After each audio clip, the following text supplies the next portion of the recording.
Le docteur Serge Rafal est avec nous comme tous les matins sur Radio J. Bonjour Serge. Bonjour Inanna. Alors le général de Gaulle, et oui on commence par ça, le général de Gaulle disait que la vieillesse était un long naufrage et vous souhaitiez Serge nous prouver ce matin le contraire et dédier cette chronique à votre fille Caroline qui ne vous trouve pas suffisamment apparemment attentif par exemple lorsque vous traversez la rue avec son fils.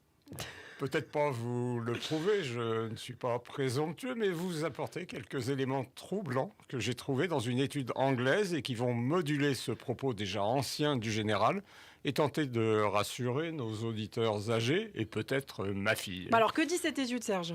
On sait ou on pense que les capacités cognitives diminuent avec l'âge. C'est vrai pour beaucoup d'entre elles, mais pas toutes. Ce sont les constatations publiées par un neurologue portugais de renom, le professeur Antonio Damasio.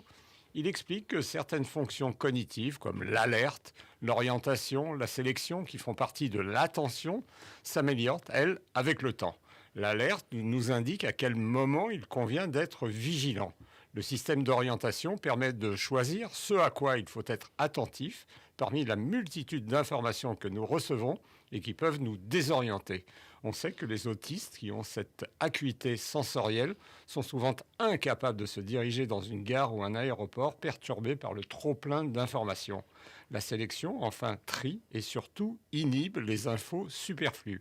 Et justement, chez les seniors, entre 70 et 80 ans, les systèmes d'orientation et de sélection sont plus efficients que chez les 50-60 ans, grâce précisément à l'expérience accumulée. Et cela intervient sur les capacités cognitives. En effet, le raisonnement, la prise de décision qui peut être altérée par un trouble de l'humeur, comme la dépression, l'orientation dans l'espace et même la mémoire à long terme sont conservées, voire améliorée. Elle décline malheureusement à partir de 80 ans.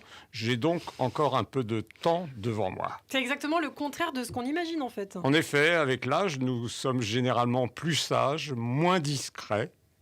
D'après les chercheurs, ce n'est pas moi qui le dis, et par conséquent plus à même de prendre une décision, disons, éclairée. Mais c'est vrai que la diminution des fonctions motrices vient parfois contrecarrer ou moduler ces capacités. Je me souviens d'une interview de Marcello Mastroianni qui expliquait qu'il attendait toujours longuement avant de traverser, pas par sagesse comme on aurait pu l'imaginer, mais parce qu'il se demandait s'il avait le temps matériel de s'engager avant que le feu tricolore ne repasse au vert pour les voitures. Donc un espoir pour certaines maladies. Oui, ces constatations peuvent changer radicalement notre approche du temps qui reste. Magnifique chanson de Dabadi, sublime interprétation de Reggiani, et peut-être nous aider dans la prévention des maladies neurodégénératives, dont l'Alzheimer.